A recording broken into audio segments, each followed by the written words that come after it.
దేవునికి స్తోత్రములు. మీ అందరికీ నా వందనములు. ఈరోజు దేవుని వాగ్దానము. యెహోవా ప్రభావం గలవాడే మన పక్షమున నుండును. యెషయా గ్రంథం 33వ అధ్యాయం 21వ వచనం.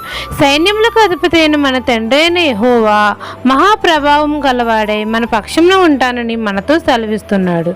మనం అందరము నీతిని ప్రేమించి కీడుని ద్వేషించాలి. సమాధానమును వెతికి వెంటాడాలి. సమాధానము అనగా దేవుని నీతి. నీతి సమాధానమును కలుగజేస్తుంది. నీతి వలన నిత్యము మనకు నెమ్మలమును నిబ్బరము కలుగుతుంది. నీతిని అనుసరించుచు నడుచిన ఎడల, యథార్థంగా మాట్లాడిన ఎడల మన రక్షకుడైన మన తండ్రి అయిన యెహోవా మనకు తోడుగా ఉంటాడు.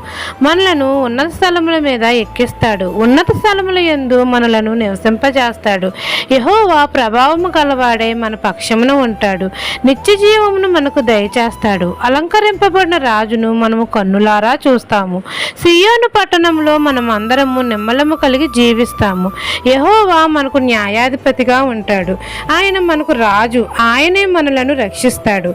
ఈ దిన వాగ్దానం నా జీవితంలో నెరవేరాలని కోరుకుంటూ దేవుని సువార్త పరిచర్యలో మీ సహోదరి. ఆమెన్.